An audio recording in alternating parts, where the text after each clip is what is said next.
Year Demon Slayer Season 1. I guess the question before the house today is, does this show deserve to be one of the biggest hits of like the last decade or such? I think it's the most selling anime of like all time. Well, the movie broke all the records, right? The movie, right. The movie is the biggest selling, I think, movie in Japan's history, and right. It was the biggest selling movie of 2020, which obviously COVID had a lot to do with that. Theaters were shut, a lot of things didn't get released.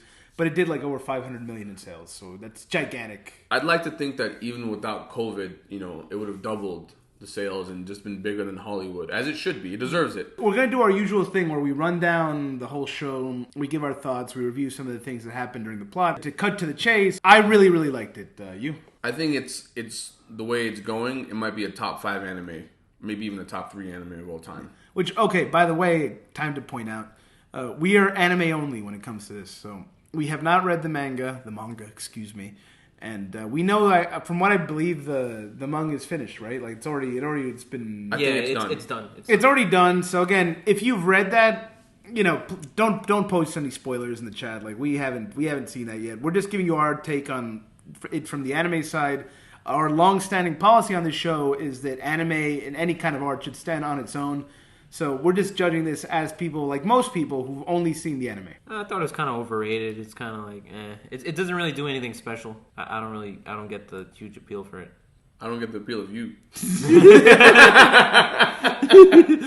Lame ass opinion, son. You suck. Yeah, well, you don't do anything special, bro. I don't know so special. Shut the fuck up. Shit. Yo, guys, but like, okay, wait, I got a real hot take coming in. Wait, hold on. Let's go. Let's hear it. It's not as good as Attack on Titan. No! Oh my! Oh no! No, like, okay, so we'll have to get into like what exactly overrated means, because I've seen a bunch of reactions. Some people are saying like, oh, it's just another shonen. Some people are saying like, oh, it's good for a shonen. It's tough to say whether something's overrated or rated or not without giving like that context first. Like, what exactly do we mean by that? You know what I think it is? I think it's in this generation with all the social media and then the the Instagram flipping and the low attention spans. Most people can't handle a slow paced show. Slow doesn't mean bad or overrated. It just means like, all right, it's gonna build up and it's gonna get better and better. Like even My Hero has a formula. It starts strong, a lot of boring in the middle, and then it gets strong again. This show is like, no, it gets better with each episode, and then it hits super highs. Yeah, you would figure with like My Hero getting people used to 20 episodes of filler, like this wouldn't be that slow. Well, you know what it is? It's fun. So even the filler is like, you have a lot of fun with these little episodes with My Hero. This show is not fun at all. There's nothing fun about this show. It's sad and it's lonely. I feel, I feel sad after each episode. Yeah, but sometimes the pain is better than feeling nothing. Oh wow, it's deep. Very deep, very deep. I too am a 15-year-old girl writing a live journal back in the day. Only old heads know. So to me, this show is kind of like Marvel, where it's kind of like 10 shitty, kind of okay movies, and then finally Infinity War comes, and you're like, oh, it's finally getting good. Like it's slowly building up. Like I dropped it at episode like 15. I picked it up, and then I find out it gets good at like 19. So then I'm like, okay, it's like I kind of see the appeal now. But I gotta finish it. Like season 2 comes out, then I will give my like full opinion on it. Right now, it's like, Yeah. Well, we're also going to do an episode reviewing the Mugen Train and reviewing the prequel, and then we'll get into season 2. So we're gonna cover it pretty thoroughly. The only thing I kind of agree with there is that in my opinion, it starts strong and it ends strong. There is a slow block in the middle where most people I know who did drop it, they dropped it around the middle. Which again was a little slow for me too. I wasn't a fan of those episodes, but like, I'm not saying this is a 10 out of 10 anime, but it's pretty good. Give it a solid high rating. When it came out, a lot of these streamers were like shouting it out, like Ninja. And Ninja has... Crinja? Yeah. So if you don't know who Ninja is, he's this guy that professionally sucks at Fortnite. And this dude has 25 million subscribers, 17 million Twitter followers. So just to put that into like perspective, if this guy shouted out this very channel, we would never have to work another day. Yeah. We would be full-time YouTubers. Oh yeah, we would become immediately the golden Uzaru version of ourselves. So that combined with the fact that this story is very simple, that like a 4-year-old could follow it, and no. That he and thinks simple means like simple. Simple can be very complex. I'm going to scientifically explain to you throughout the course of this review why this is actually one of the deepest, most complex shonen. Sushi is like the most simple food, yet when you eat it, it's so complex. This food is like brother, I'm talking. I'll ankle pick you. Whoa! I'll No ankle violence, pick brother. both of you. So another reason why I think this show was like a really like it appealed to like everybody was because there's no ecchi in it, which is like perverted scenes. There's no like fan service, no nothing. So I don't even know what that term means. Ecchi. Yeah. So these are these normies don't know. So this show you could watch like anywhere in the house, and you don't got to turn around like no. Anywhere in the house. What are you talking about? Like, show little kids some of these scary scenes with these demons. They're gonna have nightmares. I know a 28-year-old dude who watched a little bit of this with us when we were like marathoning it for the review, and he had nightmares, little nightmares. No, I mean like this is facts. I had similar experiences where grown men were like, I couldn't sleep that night. Okay, so I was gonna save this a little later, but I'll give it to you. My hot take on this is this is actually one of the darkest animes of all time. This whole thing is an extended metaphor for pedophiles and child molestation. I'm not even joking. Think about it. I mean, this makes a lot of sense to me. Who does the main bad guy look like? Michael Jackson. That's because it is him. And all these demons, when they become demons, they start to have like colored nails and weird hair, and they grow extremely effeminate. And the author of this anime/manga is a woman. No, the author is anonymous completely. There was rumors that it's a woman. Is it? I don't know. Why would you use a complete pseudonym? Why would you be totally anonymous unless you were making a point you thought was a little controversial? I'm only completely shocked right now, and I want to hear more about this. And this is why we're the best podcast in the game, B. Yeah, we're already the best podcast in the game. No, we just started. We're already the best podcast in the game. Shout us out, everybody. Go spread the word. I guess let's go to the beginning. Let's actually start to review these episodes, and we'll further develop these thoughts. Because I'm not kidding about what I said. I do think this is a pretty dark anime about some dark stuff. And I hope to persuade you that it's way more complex than the average Shonen Jump. So, episode 1. Right from the start, let's go. Our main character, our hero, Tanjiro, who, by the way, as far as these characters go, I like it when the main character is not a total fuck-up.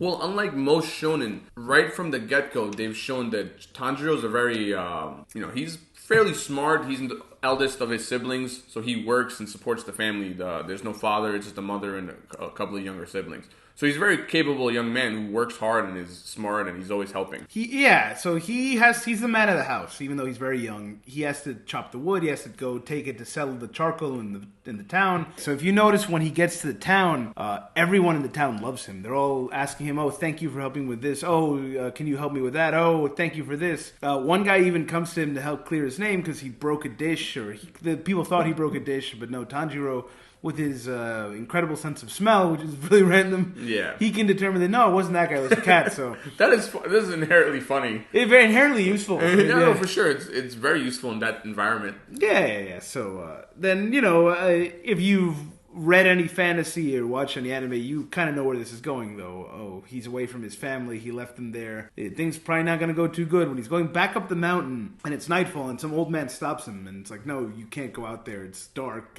demons are in the dark, you got to stay the night over here. So he stays the night at this old man's house, goes back up, arrives the next morning, and his family's dead. Everyone except for his sister. She's the only one who's still warm, as the way he puts it. Everyone else is cold. So he thinks she's imminently going to die. So he picks her up, and he's trying to run down the mountain, the snow-covered mountain, to try to get her to a doctor. When all of a sudden, as he's running with her, she starts to come alive again, but now she's a demon, the nails, the fangs, and she's trying to kill him. Right. And as this is happening, you can tell there's still a little bit of humanity in there. Then we get our first demon slayer who shows up, the Water Hashira, though we don't know by that title yet, Giyu. This was just so good because, you really feel for this kid. You're like, all right, this is bad circumstances. This guy's here. Clearly, this kid's got no options, but they show how much talent he has inherently, where he does the trick where he throws the rock at one side and then the axe at the other side, and it it was just super cool. He's inherently very talented, which the guy notices. But it's not enough, so he tries to persuade him. He tries to fight him. None of it's working, though. This guy who just lost his whole family, he's about to see his sister, like, executed in front of him. He's left with nothing. He doesn't even get to keep his dignity. He just, at the end, he just, like, breaks down, bows in front of this guy, starts, like, begging. Like,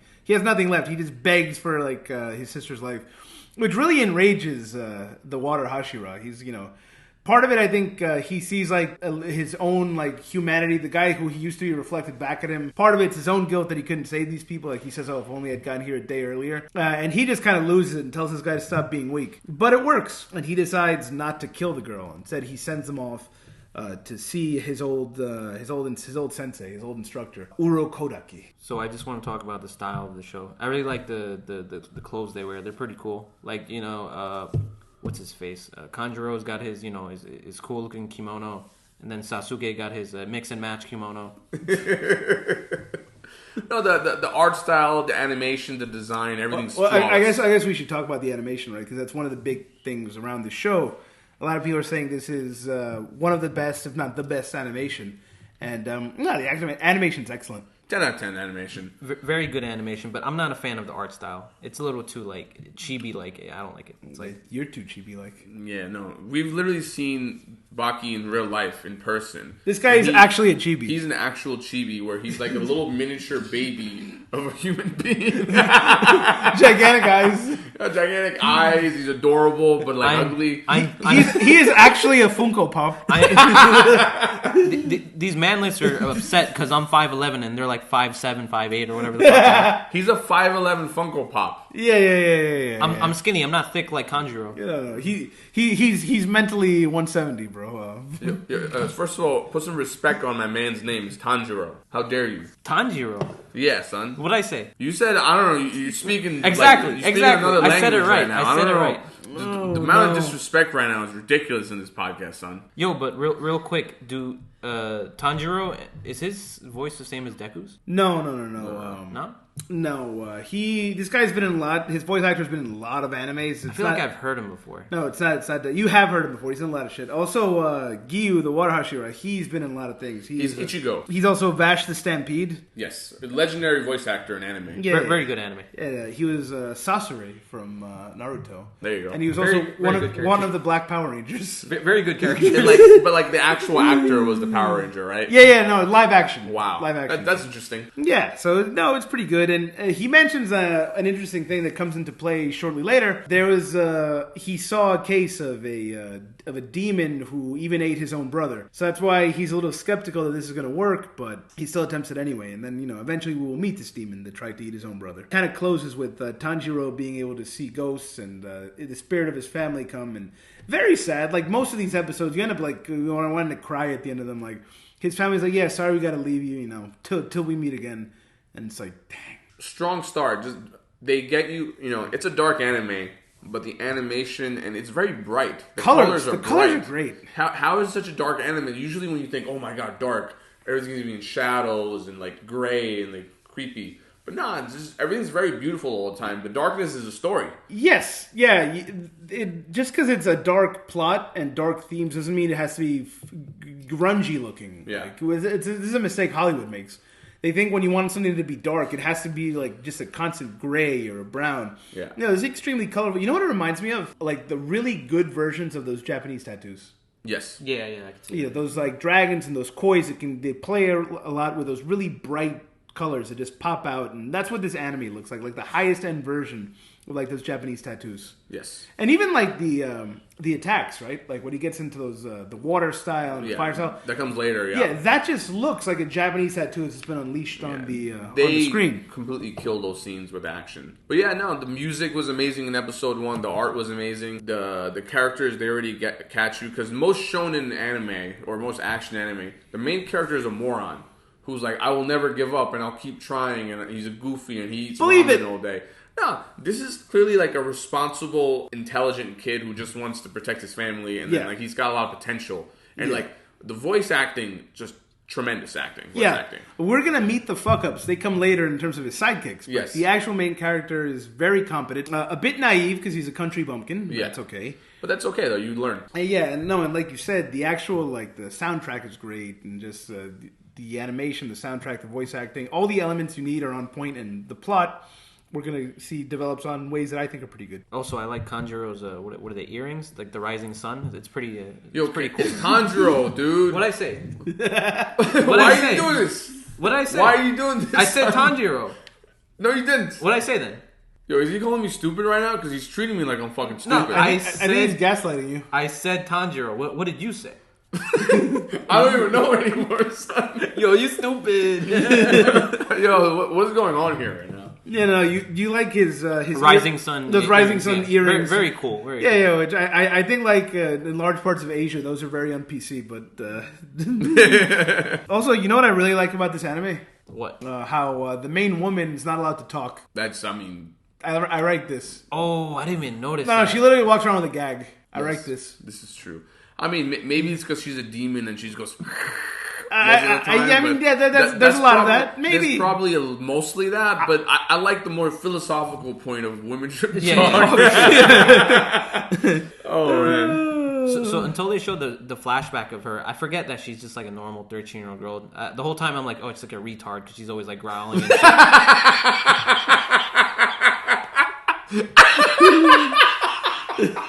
No. What's a retard? Oh, that's great. No. They kind of go for a joke. She kind of becomes almost like a very smart dog. Yeah, basically. It's like, oh, good Nezuko, good. No, he literally, yes, he... No, later on in the series, he really, actually pats her on the head. He pets her, and he talks to her the way you would talk to like a smart golden retriever. She also shrinks like a dog, like to the size. She shrinks. She should change size in both directions. Yes, big. She should become a giant or like a little dwarf that can fit in a bag. She has a demon form and a chibi form. Yes. Yeah. No, just very accessible. So she could fit in a little bag. Because right. So I'm not sure if they established in episode 1, but like vampires, these demons die in the sunlight. Yeah, they can only come out at night. So he has, but this comes later. So they establish this episode 2. Right? This might be a good time to get into it. So episode 2, he gets there to meet the old man, the sensei, Urokodaki, and there's a demon there, like a really low level demon that's killing a family. And he ends up, him and Nezuko end up fighting, and they have this demon pinned down to like a tree with the axe, and the demon can't move. Urokodaki gets there, and he's explaining how you might kill a demon. So eventually Tanjiro hesitates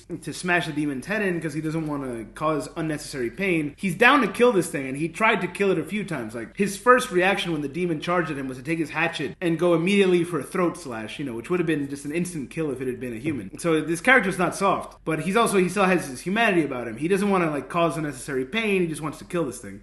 So he hesitates a little bit. The sun kills him, and we get explained to us that no, the sunlight kills demons, and decapitating them with special demon slayer swords. Obviously, that'll come into play later. And it's a little metaphorical too, like, the light kills this thing that's plaguing us. So in the night, aka people not seeing you, when you don't have society's eyes on you, you get away with certain things, and that's when they develop the theme as to what these demons actually represent. You're gonna see that it's pretty friggin' dark. Okay, so the old man tells him he's gonna help him out, but only on one condition: if Nezuko ever kills a human, he's to immediately kill Nezuko and then kill himself. Like, the old man actually tells him, like, this goes wrong, it's on you. You have to commit seppuku. Which I think is pretty cool. Honor matters. It's like a concept you wouldn't see in most animes. They literally tell the main character, if this fails, kill yourself. No, it's such a big deal. It's basically like your sister will go and eat children if you fuck up. Yeah. And because of that, because that's such a serious thing that could happen. Yeah. If it goes wrong, it's on you. Yeah, you have to take responsibility. You have to take, and I like that. Which might be a good time to talk about the society this takes place in. So this is set in 1910, which is odd because most anime doesn't take place here. Most anime of this type will take place in like the Meiji era, or even way before that, just general shogunate eras of samurai and all this. No, this is 1910, where the demon slayers are already people like anachronistic. They're way out of time. There's like already electricity in modern cities and firearms, trains. The samurai at this point are basically completely irrelevant. And it's also a separate reason why you never get this. You're starting to get really close in terms of time to the parts of Japanese history that are still very much in contention, per se.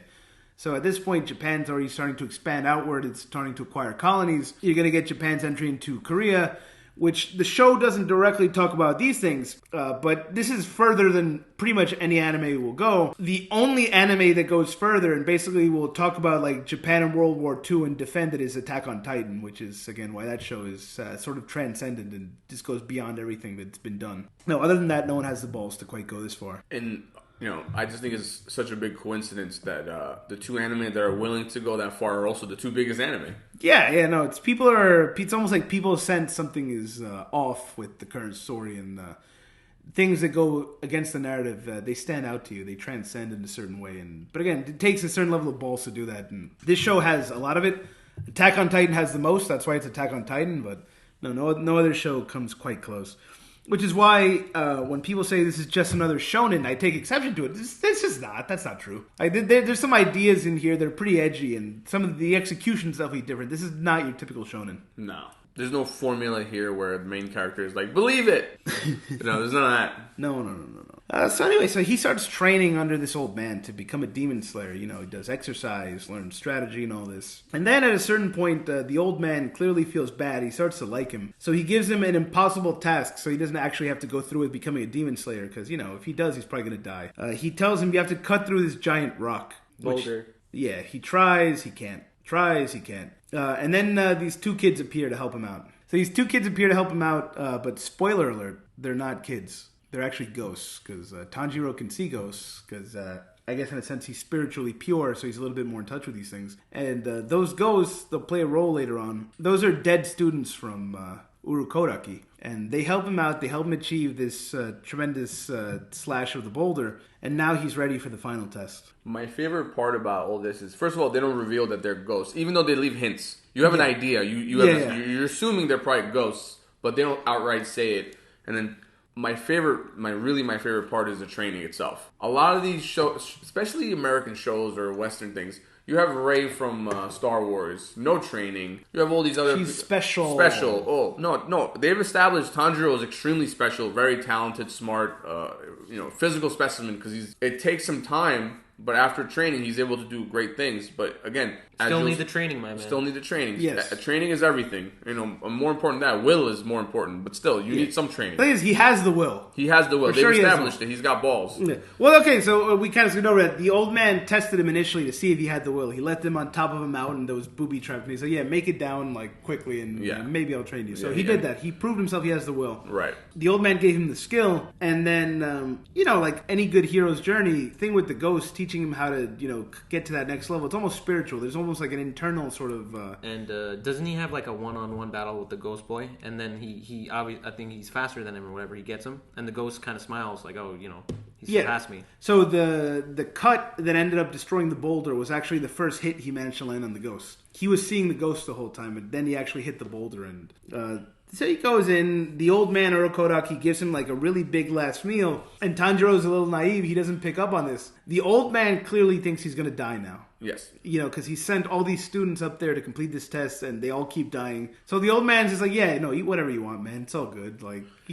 And to explain what the test is basically like a Hunger Games to see who can become a Demon Slayer or enter the Demon Slayer core. So whoever passes enters the Demon Slayer core. Yes. They get there. They have to go to this special mountain. Which, by the way, again, the art here was crazy good. It reminded me kind of like of from the Avatar Blue People movie, Pandora, that jungle, like with the bright colors of these glow-in-the-dark special magic plants that help repel the demons. Oh, they gotta go take this test. And this is where I think so far the show has been very linear. Very few characters. Is very, just following these two brother and sister. For sure. And now the world finally starts opening up a little bit. Yes. Okay. So, the good and the bad. So it's amazing. It's amazing animation and music and atmosphere on the way up. Like they're really building you up.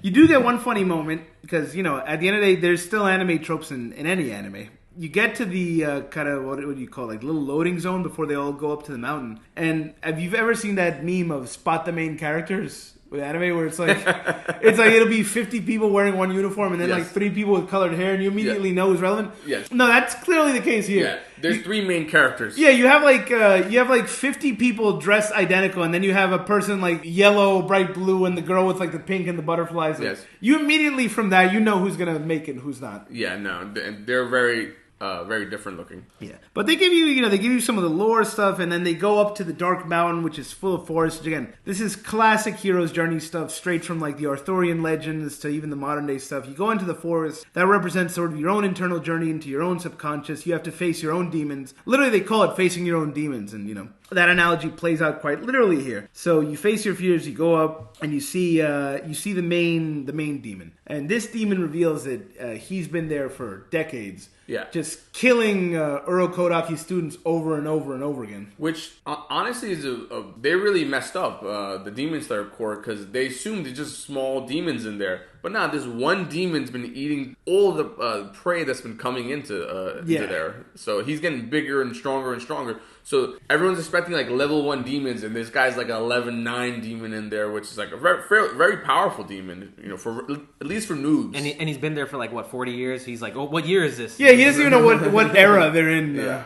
And no, by the way, again, so he reveals that the 2 ghosts that Tanjiro saw were in fact ghosts, and he killed them both. And he goes into villain taunty details of how he killed them and everything, which sends Tanjiro into a rage, as you might imagine. So he's attacking this demon, again, showing no fear, by the way, which is good. I like this. Attacking him, and this demon's very powerful. There's a reason this demon has survived as long as it has.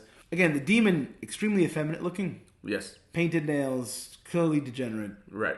I say these artistic choices are not accidental. I think all artistic choices are on purpose. You don't just, let me throw, like there's accidental art out there. It's called modern art, and it's shit where they literally just take shit and throw it on them. That's called money laundering. Yeah, it's called money laundering. They just buy things for tax purposes. They take a banana and they put it on like a piece of, like a loose leaf and call it art.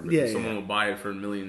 Yeah, but this is tax evasion. No, this is real. This is real art. This is real. There's a reason you're doing this. Not only does it create a sense of the uncanny, but you're playing out this metaphor of like the things that prey on children and the enemies and the sort of the evil stuff that's out there. Again, we'll get into. There's a reason why the main bad guy looks like Michael Jackson.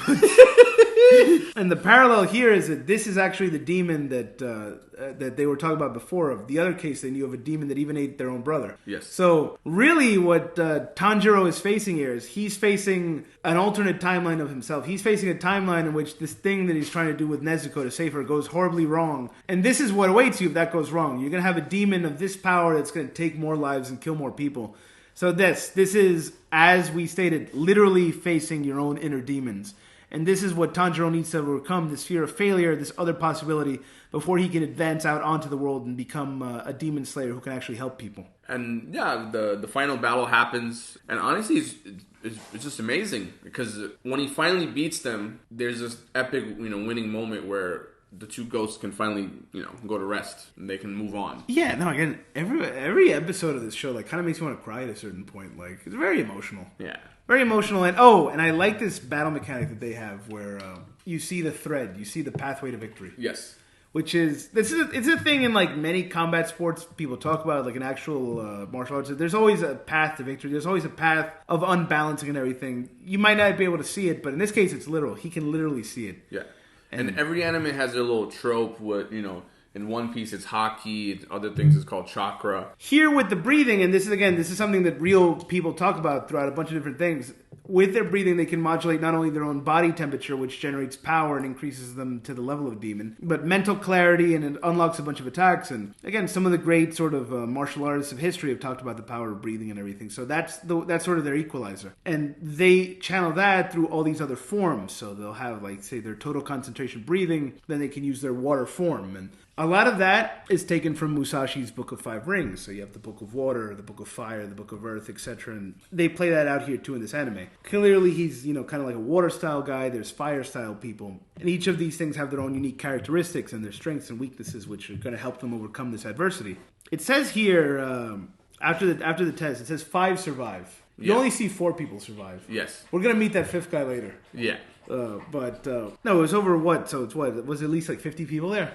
Oh, at least. And they're all lunch. Yeah, they were all... For some demon, maybe the big one, but mostly, Yeah, and they're again, all dead. And again, it gets you to a bit of a Dark Lord parallel, though, because, again, sometimes to fight monsters, you become monsters. The main guy, though they don't tell you his name yet, the guy they call the Master, he's like, how many of my children survived? 5? Oh, that's excellent. So, dozens died, but these are the sacrifices they're willing to make when confronting this. So it's... there's kind of like an overrunning theme of child sacrifice here, and what society decides to do to its new generations to sort of preserve itself and extend itself. And we get with this thing with the demon, one of the main things Demon Slayer is known for, which is every time one of the demons is killed through Tanjiro's empathy, it flashes back. Yes. You see what this demon used to be before they became a demon. You see them as a child. You see them, in fear and in pain of dying. And it really kind of connects everything together. You don't really get that in other animes. Like, no. The bad guys are either just shit completely or just you're supposed to be completely repulsed by them. Yeah. But this is you actually see them and you start to empathize with these demons. And I like that they don't let that stop them. No. They're still going to kill the demons. Yeah. But it adds a level of sort of empathy and moral complexity to it that I really appreciate.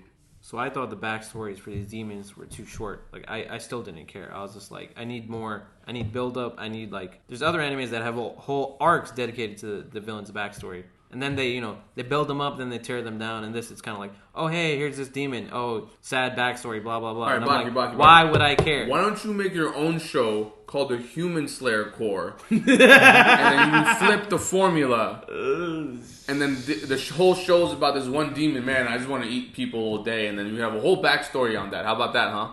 What do you think? Why don't you guys make your own shows? We did. It's called Filthy Gaijin Podcast. Subscribe, please. Leave comments. Anime, son. Oh, shit. So now he gets down. He sees his sister. Even the old guy Uro Kodaki cries through behind his mask, because again, his whole persona as a demon slayer is a mask. It's metaphorical. And then you get to the next episode where the swords. Now, time for the swords. Yes. Which I think these scenes are always cool. It's like whether it's like the Jedi lightsabers or the Harry Potter wands, how they're all customized. So it's always cool when they get a weapon. And his sword is unusual because it's black. Yes, which, they were all shocked by this. They're like, the guy, the main swordsmith was like, but from a fire-dancing family with red hair, I was expecting a red sword. Yeah. We'll keep that in mind for later. It's an important detail. Yes. But no, instead it's a black sword, and, you get a little comedy scene where the bowsmith guy the blacksmith guy tries to put him in a bow and arrow choke for no reason. Yeah, it's funny. It's still an anime. Episode 6, he gets his first mission. So Tanjiro has to travel with his sister, and he has to stop a demon preying on young girls. By the way, one of the other amazing parts of this show, obviously there's no cell phones. So they have black crows are literally their messenger pigeons or owls like in Harry Potter. Yes. And it's freaking hilarious. Oh, it's great because his crow is just like an asshole. And they talk. They Yes. literally talk, and it's amazing. Yes, except for Zenitsu's. He doesn't get one. He gets a sparrow. Yeah. There you go. And that's that character you meet later. Yeah. We haven't met him yet, but yeah. The crow talks, and the crow's like an asshole. Yeah. So these crows go around. They get they give you messages or they give you missions. And so far it's still very linear. So this is his first mission. So it's so you're like, all right, well, let's see what happens. So when they talk about Kanjuro's black sword, the show Tanjiro, Stop it! Stop! What I Tanjiro. say? Tanjiro? I don't memorize these names. Anyway, so when I don't watch anime. I didn't watch this show. I just showed up today. So when they talk, why are you here, bro? When they talk about Tanjiro's black sword, right? The show gets really racist, right? They talk about how people with black swords don't get very far in life. Author's words, not mine. Cancel her. Excuse me. We don't know if it's a her. Okay, it's anonymous. Listen, why would you say that? I'm sure people with black swords do fine if So you're saying society treats people with black swords wrong? Is that what you're saying? I'm not saying anything. I'm saying this person who wrote this show said that. Oh boy. Anyways, episode 6. Episode 6. Cancel him /her. Oh no. First mission for Tanjiro with a T. He has to stop a demon from preying on young girls. Again, are you picking up the theme here? Oh, it's starting to really, add up now. You see it, right? Yeah, I'm starting to see it. It's not accidental that they do this. with one of the girls, the main girl of the episode, the main victim, the damsel in distress, the demon actually literally attacks her when she's in bed and puts the hand over the mouth. Like, the imagery is on purpose. Yeah. You get your first sighting of Muzan Kibutsuji, and he's dressed like Michael Jackson. Yes. Well, okay, let's actually talk about this then. Literally, Michael Jackson, like he's about to do a video shoot. No, like Smooth Criminal from Smooth Criminal. Yeah. Exactly. He's got the whole outfit, the same hair. All jokes aside, what's the purpose of that? Is that an accident? No, there's no accidents. No, I was shocked when I first saw that episode because that was my first thought, and at the time, my brain noticed all this, but I wasn't able to once you see the whole show, the picture starts coming together. No, for sure, I'm like, this is the most bizarre choice for a main villain because he's not immediately threatening because he looks like Michael Jackson. No, it's, again, because he's a pedophile and he doesn't actually want to be immediately threatening. He wants to lure people in. Yes, which is scarier. That's why he had his family with him, so he wouldn't attack him. Yeah, and again, we'll get to this one later on in the episode. That's why he's hiding in plain sight in a city, which is full of pedophiles. First mission, he goes in, he saves that young girl from this predator. It was good because he had to use because he's alone. And the world's opening up now. And it's a regular village. So. He's not entirely alone. He has his sister, who's she's pretty powerful. Yeah, she's pretty powerful. But I mean, in terms of like, there's no higher ranking demon slayer that's going to show up. Oh no, yeah, they're like, mission 1, you're on your own. Here you go. He's basically a beat cop that his first day on the as a cop, they drop him in in the middle of a rough neighborhood. Yeah, his first day on the job, he has a serial killer he has to take out. Yeah, so which he does, and again, he's not a fuck up. So immediately he's combining his attacks well. He's figuring things out. It takes him everything he has, but he gets it done. Yes. So I found this very problematic, right? So I don't know what his name is. I just call him the Black Hole Demon. So he yells at Tanjiro. He says, "Oh, the girl's already old as hell. She's 16 and nearly expired. If I don't eat her now, there won't be any flavor left." Yeah. Okay, but all right. Oh, pause. Hold that. You see what I'm saying? No, it makes sense now. But this still, this is a show about child molesters. Yeah, for sure, it adds up now. But still, it's the most sexist thing I've ever heard in my life. Shit. I don't condone this. All right. No. Again, this demon is a typical Disney fan or whatever. But I know, but that's actually very scary, though. He's like, no, you don't get it. The difference between 16 and 17 is too big for me. She's gonna lose all, flavor for me. As soon as she becomes an adult, an actual legal adult, he's no longer interested. Yeah, because 17 is legal in most places. Yeah. So all of a sudden she's an adult now. Oh no, I don't want none of that. No, boy. That's so horrific. No. Again, there's the Jeffrey Epsteins of the world. It's real shit. Bro. It's real creepy shit. Real creepy shit. So then there's, this purple-haired Tumblr demon says he enjoyed all those meaty 16-year-olds and was satisfied. And then he talked about what else did he say? Hold up, let me look. He said some sick shit. Give me a second.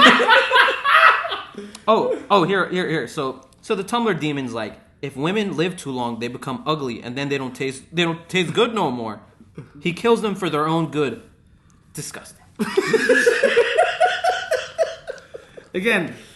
So this is what we're dealing with, folks. This is the opposition out there.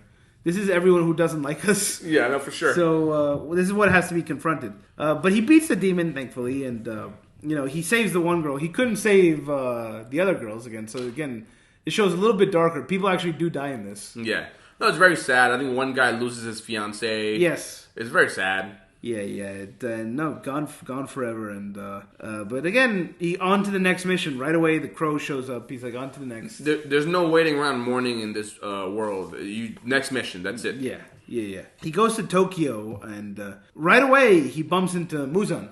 Which is, again, looks like Michael Jackson. Just so bizarre. They do an interesting thing here with the plot. Because obviously, Tanjiro doesn't have fear. So he would try to kill this guy. He would lose, because this is obviously the most powerful character in the show. Yes. But he would, under normal circumstances, try to take him out. But no, he has his family there with him. This freak, this demon, this king of all demons is hiding in plain sight in the big city, which many predators do in the big city. That's why you should leave all the big cities immediately if you're listening to this. Move out to the suburbs or a rural area or an island. Get away from the big cities. Live like actual hobbits is pure lives. Yeah, get away from that den of filth and pedophilia. But he hesitates. Which is, again, it's good in one sense. It's good for the plot in that, this is the only way in which he wouldn't do it. But it's also, I had a small problem with it in that this demon is so evil that, you should take the shot even if you're in front of kids. Yeah, I thought he was a coward for not doing it. The problem with that is he doesn't know. He probably thinks this is like a regular demon. He doesn't know this is the ultimate big bad guy. Yeah, that's probably it. If he knew, maybe he would have tried anyway. Yeah, and then he would have died. Maybe it goes even deeper. Maybe deep down he knows he'll die. Like there is that. Like sometimes you just know. Sometimes you just kind of know. It's possible. I think he would still try. I think he would fight to the death, but no, he would have lost. So it's good that he didn't. We also get an interesting little side revelation here that these demon slayers aren't actually acknowledged by the government because like cops show up and like try to arrest him for starting a riot. So these guys are like vigilantes. They're Men in Black. No, not even Men in Black. They're more like because Men in Black I think is actually a government organization. These guys are just straight up vigilantes. Which, like, again, I don't know what these authors trying to tell you about the correct way to solve the pedophilia problem. I may have already said too much. I mean, it's deep shit. That's what I'm gonna say.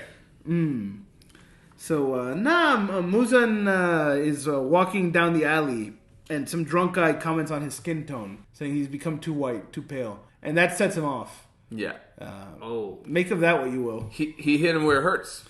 Yeah, so he immediately kills the brother, and I think if that girl was either the girlfriend or the sister, kills her too. Yeah.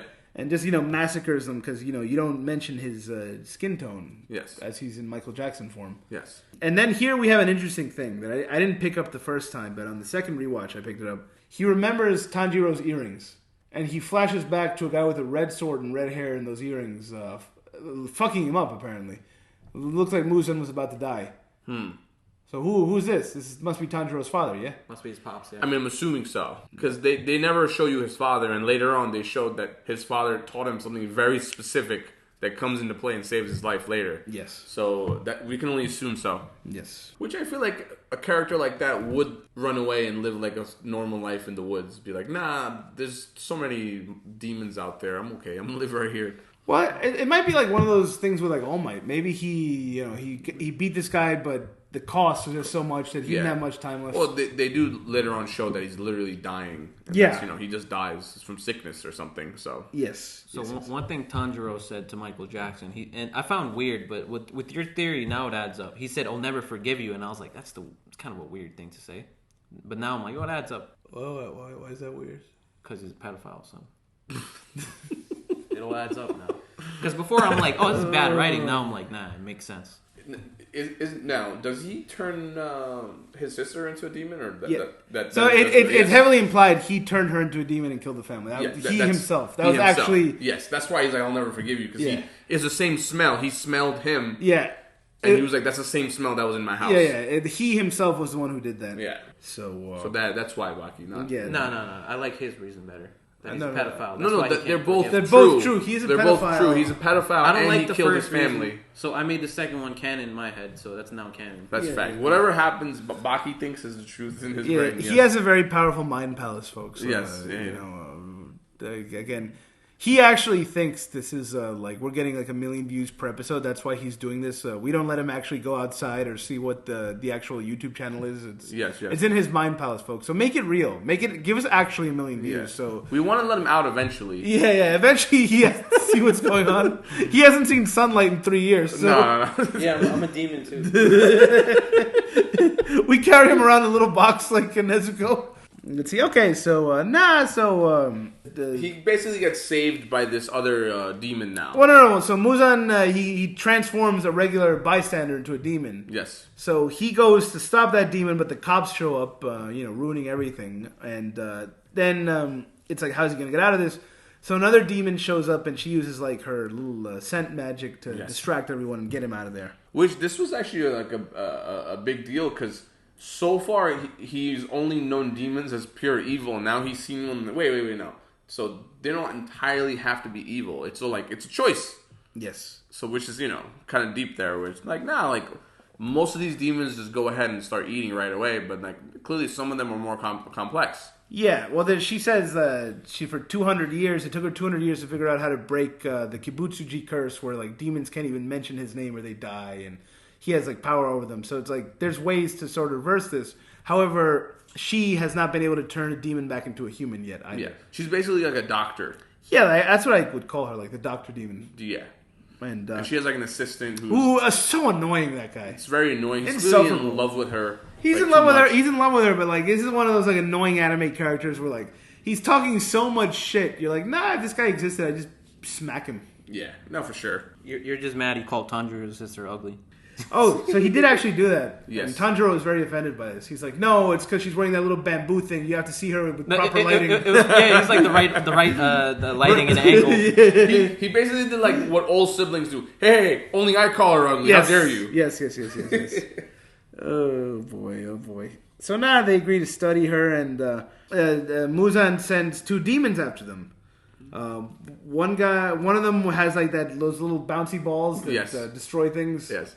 It's just fun, like different villains have different powers, so you got to figure it out. So it's not like in like superhero villains where they get more and more powerful or they fly or shoot lightning at you. No, like some of these you have to figure out different techniques to beat these villains, which is cool. These were 2 of the worst villains I've ever seen.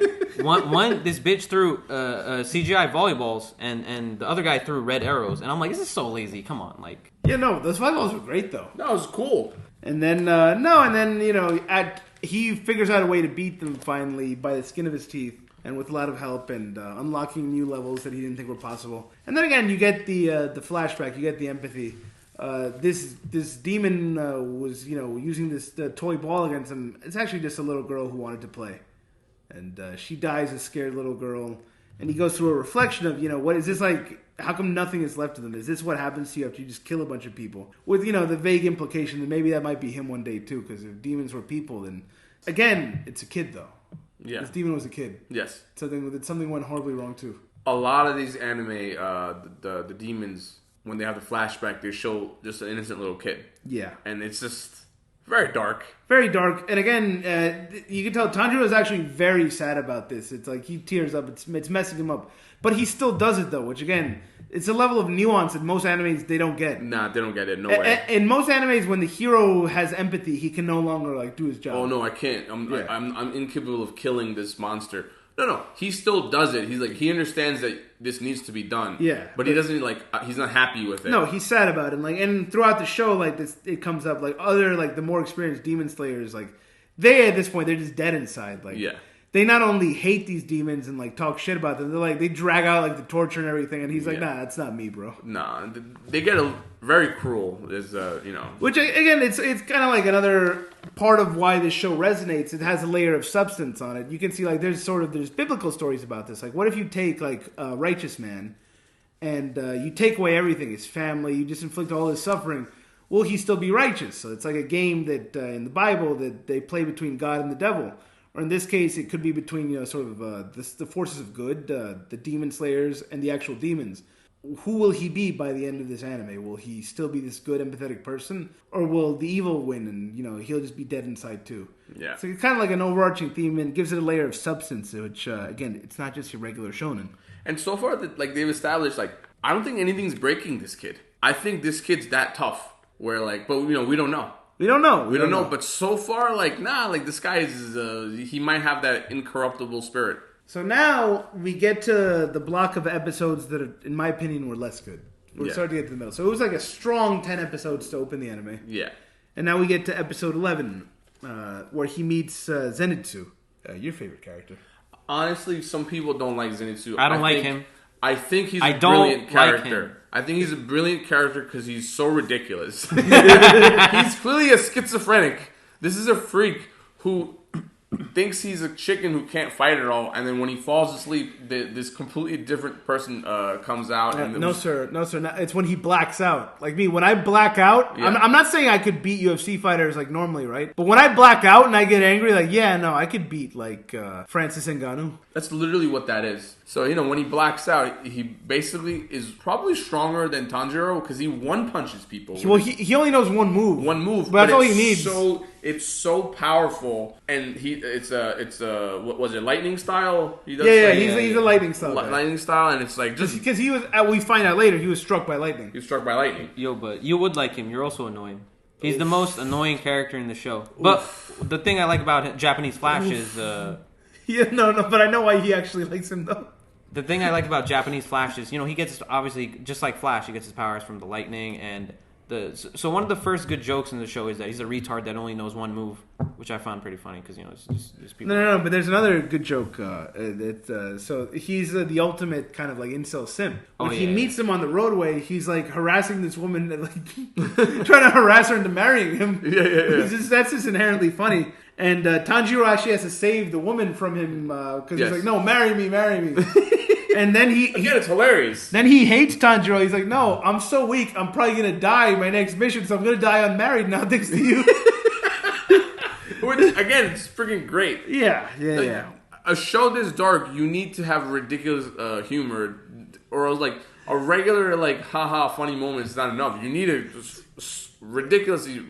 Again, there's another character that comes. My second favorite character who comes later. Well, we'll talk about him in a bit. So again, these are my two favorite characters on the show. Apparently, Zenitsu didn't even want to become a demon slayer. Just he was in debt, so he kind of got sold as like a slave of some sort, and they used him to pay another debt, and then he had to become a demon slayer. Yeah, no. Wasn't his grandfather who trained him because he was a gigantic pussy? Something like that, yeah. Yeah, and then again, he would literally, he was so bad at it, then I guess when he fell asleep, he would that's when his grandfather would like brainwash him as he was sleeping. And that's how he got so strong with his one technique. Because when he's awake, he literally, first of all, he doesn't know his other side when he's awake. Yeah. He literally only knows himself as a normal guy who's a complete simp and a moron. And just useless. Whiny, but it's entertaining for us, obviously. But then when he falls asleep, he blacks out. He's too powerful. So he's actually a fake blonde. His real hair is black because the lightning made it blonde. So And this really matters to Baki. Yeah. That makes you less attracted to him, right? Yeah. Baki's like fake blonde minus 2. -2 for the character. Oh boy. Yeah, this is the good points, folks. Good points. Baki comes with the really really nuanced points. Yeah. Okay. So they anyway they go into this demonic mansion with some other demon doing some stuff, and eventually, when fighting this demon, they run into your second favorite character, the Pigman. Pigman is just the best.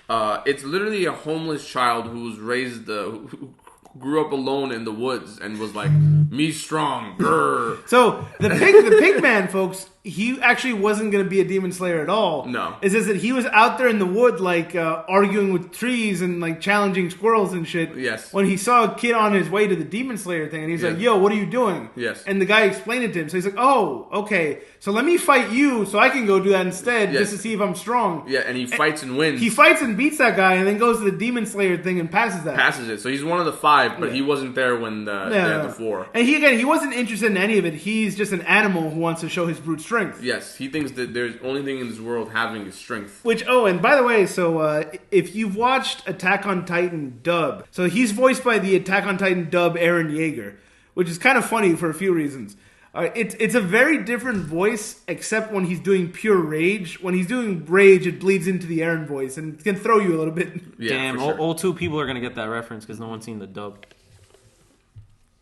Yo, I'm gonna shoot this guy, son. Yo, somebody grab me a gun, son. He's dead. Boarhead sucks. Of course you like him too. I don't even know what to say. Why does he look like a girl when he takes his thing off? It's so weird. It's a joke. Like so he's an weird. animal, and then he's like actually like a pretty boy underneath. Yes. That shit's weird, son. Baki's like anything complex in life I don't like. I only like McDonald's. He hates Pigman because he sees himself reflected in the bestial nature of him. Like, yeah, no, for sure. That definitely is some kind of self-loathing going on. Yeah, there's definitely that. There's projection going on. All that's mental. Folks, things. just so you know, I am pretty beast like him. Yeah. Just so you know, Baki actually marathoned the Pokemon anime, including the recaps and the Poke Rap song at the end. Yes. Fake news. Baki also thinks that Avatar: The Last Airbender is the greatest anime of all time. Fake news, and it's not an anime. I know, which is why it was even dumber that you said that. Why would you I say never that? said that. Why would you say that? He Fake said, news. "Oh man, Aang, son, that's my waifu." You mean You mean the Avatar? Yeah, he actually liked the M. Night Shyamalan Avatar movie. So. Oh yeah, those brown people represented them real well. So yeah, no. So anyways, Pigman is just a hilarious character because again, he's more similar to the traditional. The shonen hero. You're getting like an actual like shonen anime character. Yeah, here. so you have like 2 actual shonen characters besides the main character. And again, this is the trio now. So these guys are like the the three leads, if you will, right? Yes. The ones you're gonna follow. So yeah, basically, they find this. It's like in the middle of the woods, though. Basically, they all run into each other because they have this moving house. Yeah, they're in that shifting. mansion. Yeah. And then they have to go in, and I think there's like a child outside, and she's like, I don't remember if it was a girl or boy. My siblings are in there. Can you go please save them? So they get in there. There's a bunch of demons in there. Pigman was already in there, so that's how they meet him. And then the house is constantly shifting because the demon that is in there is control of the house, and they can move things around and stuff. Yeah. So they eventually defeat this guy, but then they have another issue that Pigman Inosuke. Yeah. He realizes that Tanjiro has a demon with him. Yes. Nezuko. Right. So he tries to slay the demon because that's what he does. He's a demon slayer. Can't blame him. Eventually, obviously Tanjiro has to defend his sister. He ends up punching Inosuke so hard that he cracks his ribs, and then because Inosuke wanted to fight Zenitsu, who won't fight him. Yeah. So then he tells Inosuke, no, we're demon slayers. We can't draw swords against each other. So then, because Inosuke is a retard, he's like, "Oh, okay, we can't draw swords, so that means we can fist fight and headbutt." Again, it's hilarious. He's a complete moron. This is the only thing that's like unrealistic about this show, because obviously everything else is just pure, documentary facts. Is that this person can speak? Yeah. Why can't he speak? For what reason? This person should just be like grunting and making He should just go on all fours and just like eat things that are raw. That's it. Yes. Just off the floor and just squirrels. That's it. That's the only thing he's capable. Yeah. Which basically he probably already only does, but I guess somehow he learned how to speak, and I said English, but he might obviously this was Japanese. Yeah. So Tanjiro headbutts him and knocks him out. Later on, he wakes up and he sees them burying bodies, but he challenges Tanjiro to a rematch. So then he realizes the type of retard he's dealing with, so he basically has to manipulate him into having a corpse burying competition to get this guy to help. He's like, I can bury them better than you can. Again, Tanjiro so many more IQ points. Yeah. Also, he did beat him, so he's tougher too. Yeah, but he won't admit that though. So actually, I think there's like a training montage at one point where Inosuke, to make up for this, starts headbutting trees to condition his brain to be able to take the impact better. That's how that works. Yeah, for sure. Which, again, that's literally most shonen characters. They're like, nah, I'll literally just out-train everyone. Yeah, 1,000 headbutts so I get better at headbutting. And that's not how real life works. No. You should do like 1,000 dodging head movement. Like, good head movement. Yes. So now, again, the plot happens. They go to another place to heal up and everything. And again, this is my only sort of issue with this show is this little middle block. It's extremely linear. It's you go to this next place, you slay the demon. You go to this next place to recover. At a certain point, you start feeling like this world is very small. They're going from village to village, fighting like these they're almost going like house to house. House to house, yeah. It's just boring. Yeah, it's boring. They haven't given you any other backstory. So this is where most people I know kind of drop the anime, but it picks up soon after. But yeah, this middle block is a little tough. Episode 15, Crow shows up, give them their new orders. They have to go up to this mountain. And this is where you're going to get to sort of like one of the closing arcs of this season. They have to go and apparently on this mountain, there's a demon that's just been killing a lot of demon slayers. Yeah. So they're sending all three of them. Yes, they're sending all three of them. Zenitsu, of course, doesn't want to go, but... they make him go anyway. At this point, you get the main demon slayer guy, the master, they call him and everything. Crows are telling him people are dying, so he decides to send 2 Hashira. Yes. So now this is good because you're finally getting some world building. Yeah. You're getting the rankings, you're getting the expanded characters. So you get, if you've seen anime at this point, you realize, if he has to send these 2 high-level people, it's probably going to be a bloodbath, and they're going to need to be bailed out by these people. And it's not only the 2 Hashira that are going. I think they already sent like dozens of foot soldiers. Yes.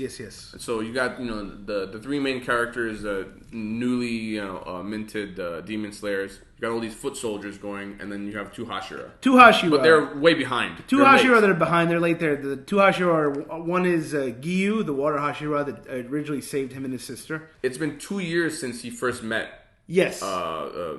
Tanjiro, which is, by the way, fantastic, because a lot of these shows characters get strong in like 2 weeks. 2 minutes, yeah. Like 2 minutes, they're like, oh man, I trained over the summer. I'm ready to, fly now and do the most powerful techniques. Yeah. Like, nah, this guy's been struggling, going from village to village and training and then fighting small level demons. Now he's at a point where he's stronger, he's tougher. He's somewhat experienced, but he's still a noob. Yeah, one of the civilian characters even noticed, like, this guy's hands looks like he's 50 now, all the work he's put in. Yeah. So, no, he sends Gyu, who, again, he saw him all those years ago, and he sends Shinobu. Anyway, so Zenitsu is just kind of chilling on the path. He leaves, he stays behind. He only goes forward when he realizes that, okay, so we missed this part, that he has a crush on Nezuko. Which, why not?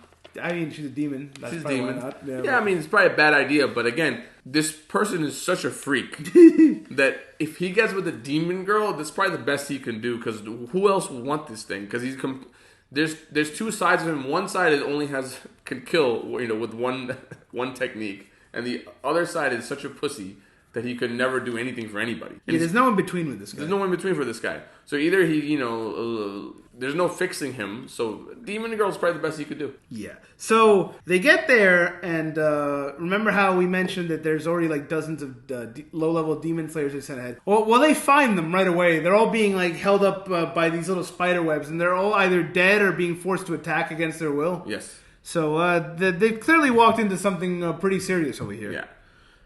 So basically, when they get there, they find that it's not just one demon. This one very powerful demon has made his own family. Yeah, so they're aware at this point that they might be facing a 12 Kibutsuji. Yes. But the problem is they don't know which one. They're going to assume when they run into the quote-unquote dad, the really big one, they're going to assume that's him for obvious reasons. Yeah. But now your expectations get subverted. Yeah. Oh, also a little bit of accurate commentary here, accurate side note. So when those low-level demon slayers are forced to attack them, some of them are still alive. So Inosuke was just going to cut through all of them. He didn't give a fuck. Yes. But Tanjiro was like, nah, the ones that are alive, you can't actually kill them. And Inosuke complains about this, but eventually goes along and just like tries not to kill them. Yes.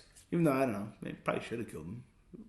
I mean, in that situation, you got to do what you got to do. Basically already dead. Yeah, they're not alive anymore. But so basically, it's more world building. They've established that within the demon core, because obviously the demon have their own squad. He just said, "Nah, this is my name. I'm going to give have 12 lieutenants, and they're ranked by their strength." Yeah, which by the way, that demon earlier with the little bouncing balls, she thought she was one of them, but she wasn't. No, she was a fake. Yeah, she was a fake. The real thing is going to be much more powerful. Much more powerful. So basically, and they establish later on, the top 3 have never been defeated, and they're like 1,000 years old. The top 6 in there. Top 6 have never been defeated. Yeah. So that shows you everything you need to know. That these top 6 basically by themselves are OP.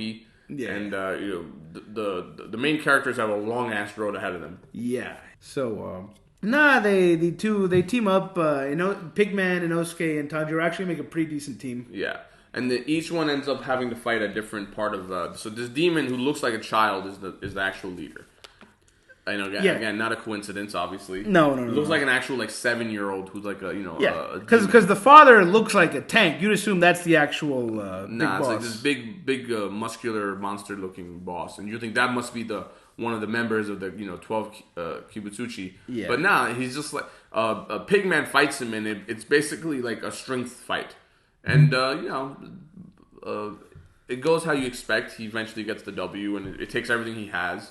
And by the way, it's funny because when eventually the Hashira show up, Pigman's riding high, even though he's physically destroyed. Yeah. He's like, I just killed one of the top 12 demons or whatever, and they're like, nah, no. And he wanted to fight the Hashira at that point, but he's like, nah, how about I just tie you up instead? Yeah, he immediately gets smashed, but without even seeing him, he gets tied up to a tree and then just left there. Because he's like, no, you're better off being tied, because if you keep moving, you're going to die. They leash him up, basically. No, he's basically, on timeout, because he's a dumb dog. He's literally a dumb dog.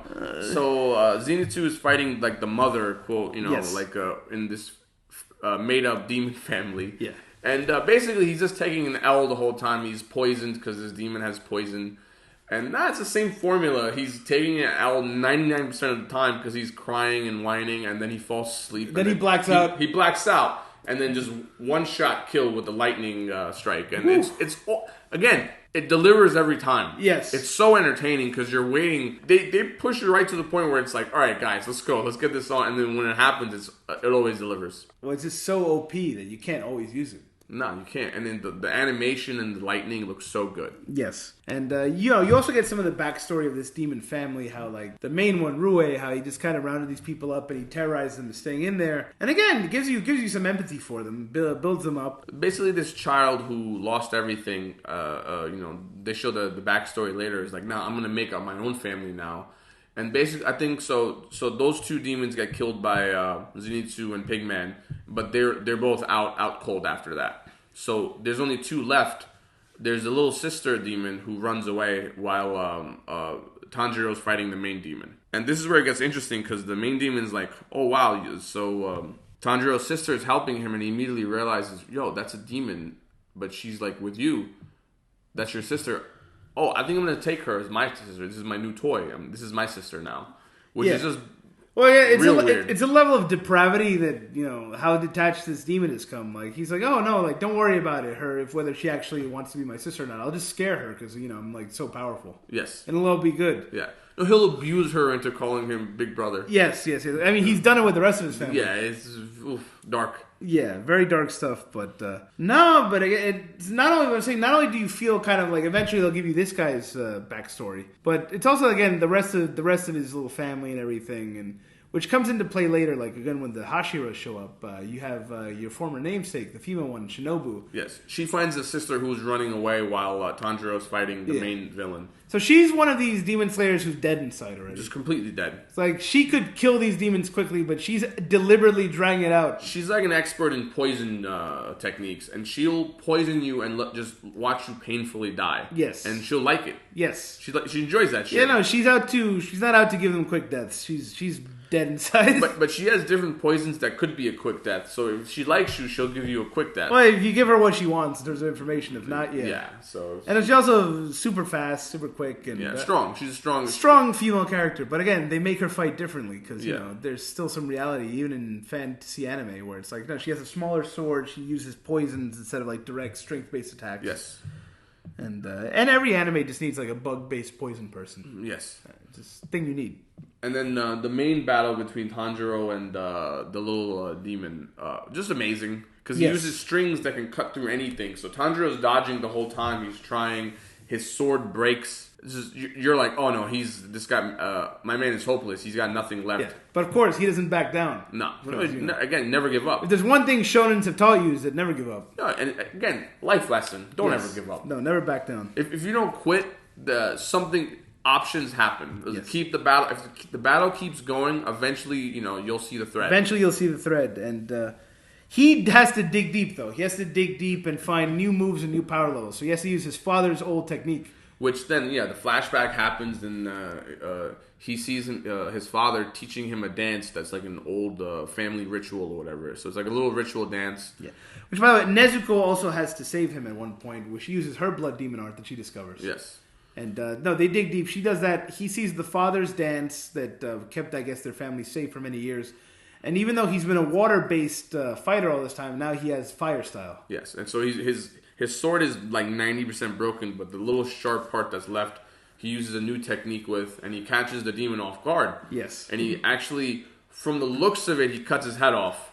Yeah, and that's when they get you. Yeah, it seems like, okay, he's dug deep. He's discovered a new ultimate attack where he's found unprecedented power within himself, and he cuts the demon's head off. But no, so this demon's so powerful that he realized he was about to lose. Yeah. So he used those threads to cut his own head off before the sword could cut it. He went full ISIS mode. He's like, nah, I cut my own head off. So, as they've established, a demon can only be killed by sunlight, and these special demon swords have to cut their heads off, or they don't die. They'll just, again, they're almost OP in that sense, where only two ways to kill them. Yes. So he cuts his own. At this point, Tanjiro's already so injured that the second it fails and he falls, it's over. Yeah, no, he's about to die. He gave 100%. That was it. No, that was all he had left. Honestly, 170%. He can't even move. He's on the floor. That's it. It's over. Show's over. Yeah, no. Good so night. the demon Rue is about to take him out. He encircles him with the threads, but then Giyu shows up, the water Hashira. And this is where it's like, there's levels to thoughts. Yeah, no, he just easy claps him. Yeah, no, he uses a technique where there's all this water around him, and then he just says calm, and then you see this beautiful lake that's great animation. Which, by the way, even though we've talked about it already, we should really emphasize, because I guess that was the word online that Ninja and all these people were talking about. Episode 19, the animation. My goodness. Very beautiful. Clap, bro. We know where the budget's going. And Yeah. it's well, every penny is just well spent. Yeah. Well spent. I'm just glad the main character came back, Sasuke, because, Tanjiro sucks. He couldn't save his family, his father, or his sister. So Sasuke had to come through and save the day. The fuck's he talking about? I think Baki's confused that he thinks we're watching Naruto.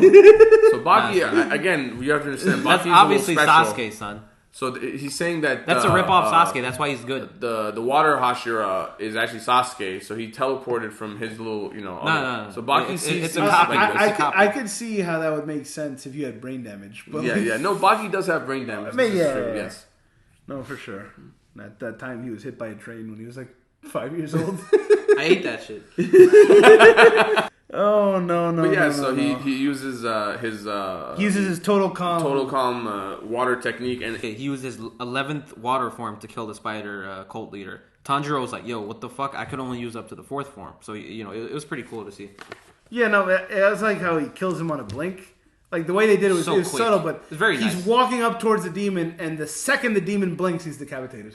the way they animated that is brilliant. They Very literally nice, show very nice. like his eyes are like the screen, and Yeah. then the screen from top and bottom is going black because he's blinking. Yeah. And then the second he opens his eyes and the screen's you see everything, and he's already went past him. Decapitated. Yeah. And No, it's very- just so brilliantly done. Very well done. Yes. This is when I started to like the show. Before that, I was like, eh. Well, this is usually, again, what I found is when people started to drop off around the middle, this is what brings them back. If they make it to this part, they'll like the show. Yes. Shinobu shows back up. She immediately senses that Tanjiro's sister's a demon, so she goes to attack right away. And then obviously, Well, okay, so this is the thing. We've just established how strong the Hashira is. Yes.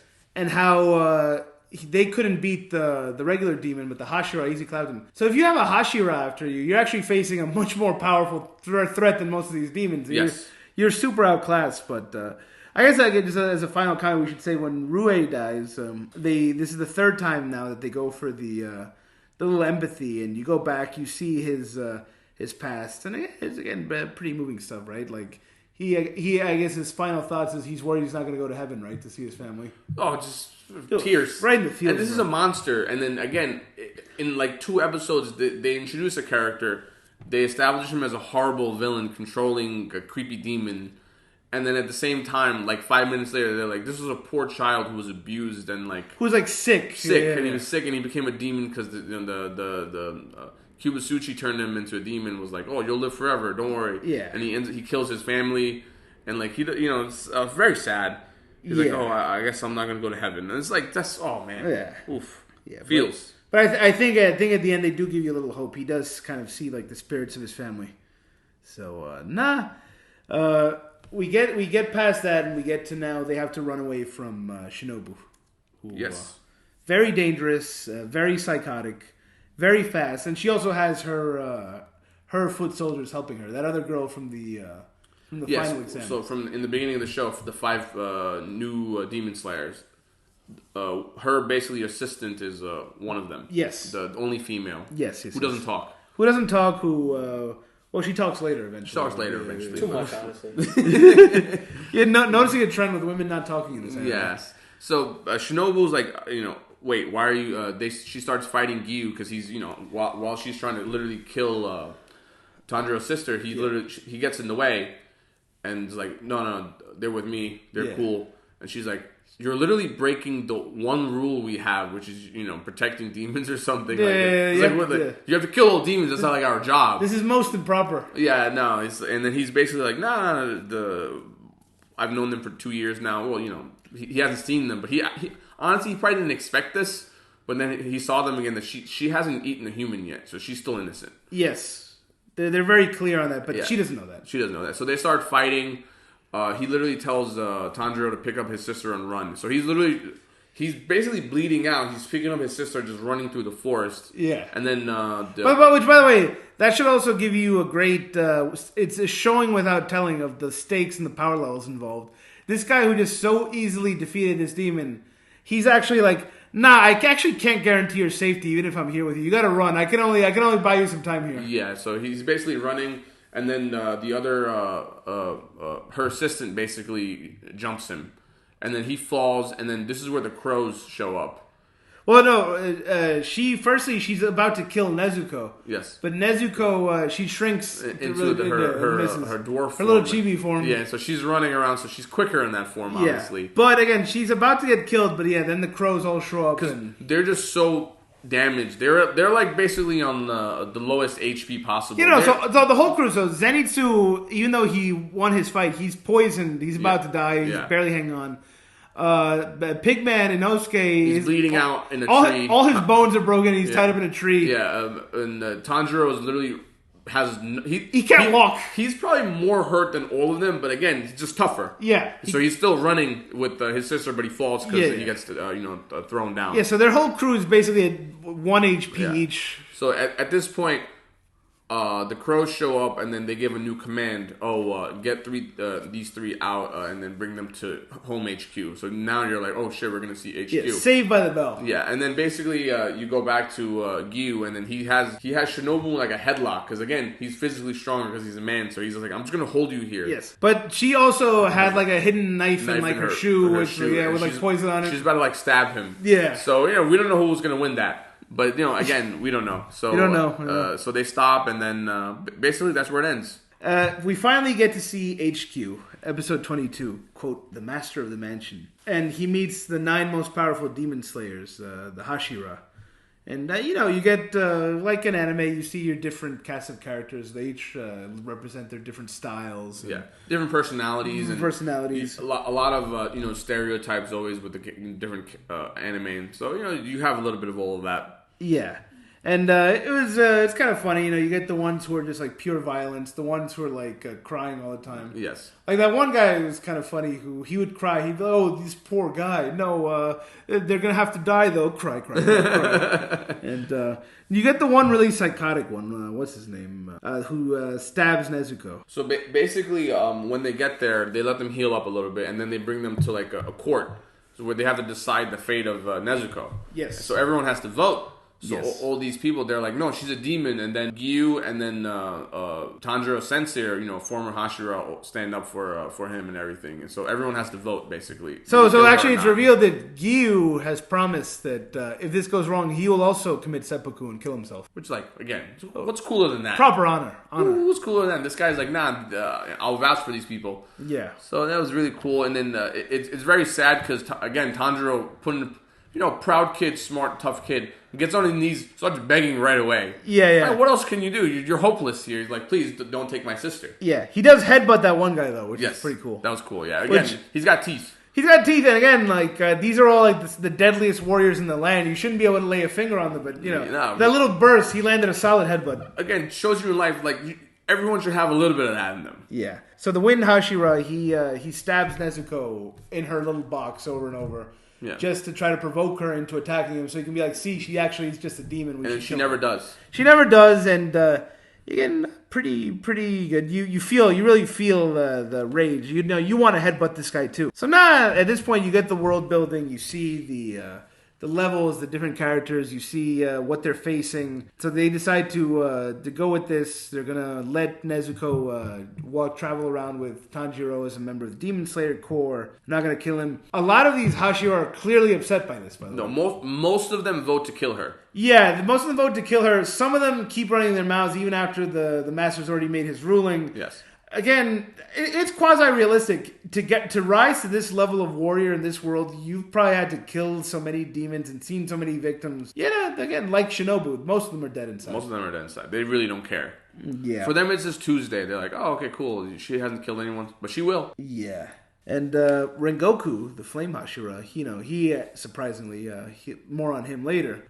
He also was against this. But eventually they all agree this is the course of action. She hasn't harmed anyone in years, ever actually, even when she was very hungry. They decide they're going to risk it. Also, there's a more practical reason why they do this. That they need Tanjiro. He's the only, seems like the only human there who's actually met Muzan Kibutsuji. Yeah, so he's actually seen him, which is, again... Yeah, they're all shocked by this. Wait, why are you alive? Yeah, you saw him and lived with the... Yeah, that was... It was one of those pure luck moments, for sure. Yes. They asked what he was like, and he's like, creepy, you know. He looked like Michael Jackson, B. So no, and then, Tanjiro goes pure, anime character. He's like, no, believe it, I will kill Muzan Kibutsuji. They're like, yo, just kill like one of those top 12 demons first, and we'll talk about that. But again, I like it though, the confidence. Yes. He means it. This kid's not saying things he doesn't mean. No, he really means that, and he'll absolutely try. He's not going to retreat. This kid's not a coward. He'll go for the kill. Yes. So now, okay, so then this all goes, and now you get the little wind down of the season. We're around episode 23. They're all so injured, so first they have to rehab. Now they're at HQ, and then once they're done rehabbing... They're still rehabbing, by the way, at this point. Like, yeah, they've been there for like weeks. Yeah, these people were destroyed. They need to drink like potions and stuff and do exercises and massages. Zenitsu's arms are like baby arms because the poison... because he was being turned into a spider. Yes. So his arms shrank, so he has to like recover, and then... It's just hilarious. Yeah, they have to turn him back from a spider. It's funny. Episode 24 is actually called rehabilitation training. Yeah. No, they send Rengoku out on a mission, believing they found another upper level demon. They start some training sequences. Those are fun, basically, because the show's so dark. They have these light moments, and they're all basically training, and then they're working on their stamina. Basically, well, they don't get tired. They have to. So he's been using total concentration breathing for like small bursts.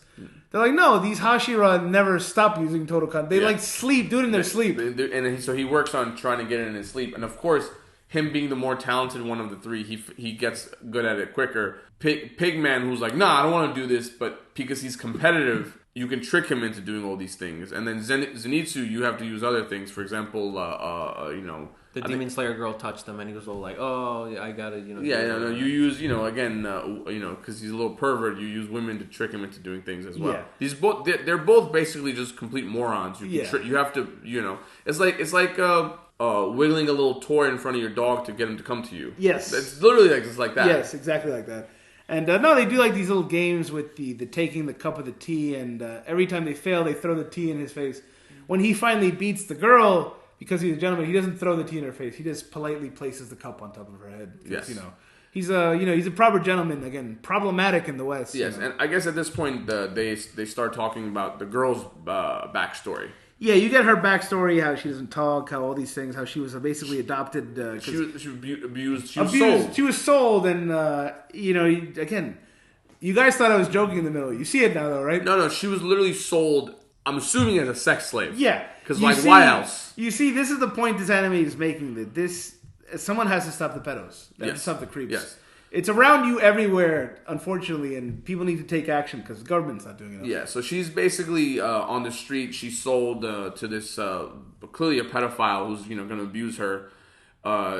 She's taken around on a leash everywhere with him. Yes, and then that guy fucks up and he runs into Shinobu and her. I believe it was her sister.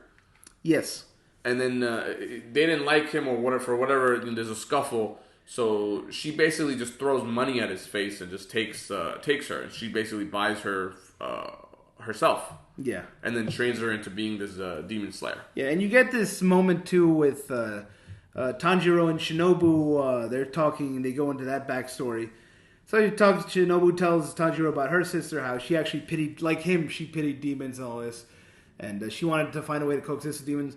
And then Tanjiro, who has this powerful smell, he notices that even though this girl is being really nice, that she's absolutely enraged. Yes. Like, this girl's pure rage, even though she has an exterior around there, which again adds that little layer to it. And she's like, yeah, no, I after all these years, I can't feel the same. I hate demons. Yeah. I want to do them prolonged harm.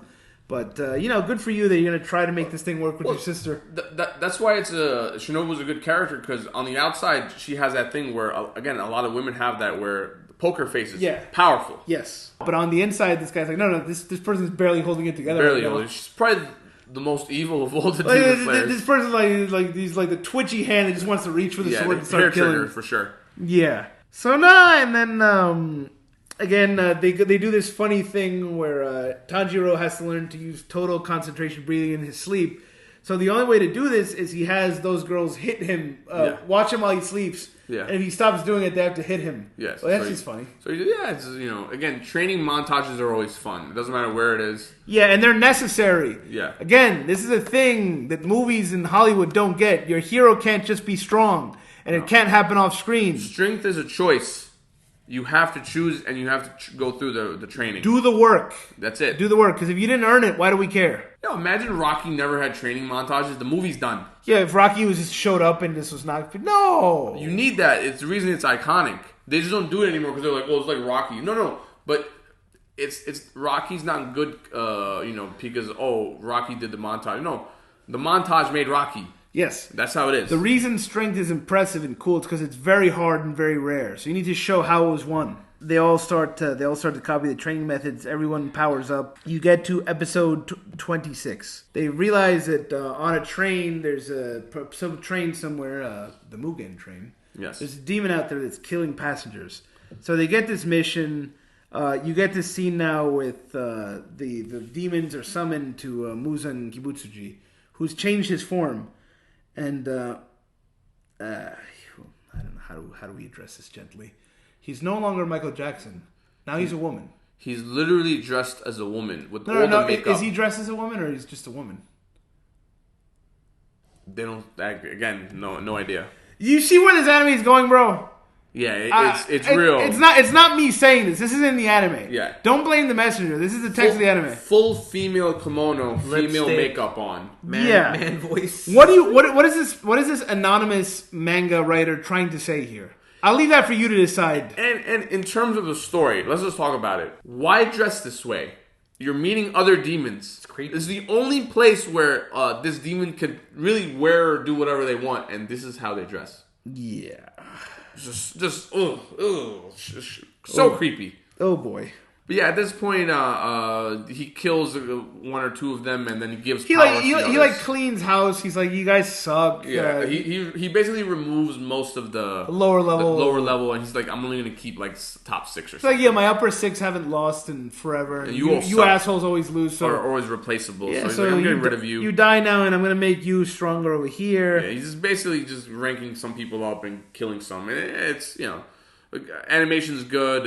Again, main theme of pedophilia strong there, and then great show. Good show. Dark, very dark, but they cut away from that, and you get like the last goodbyes before they go off into this mission.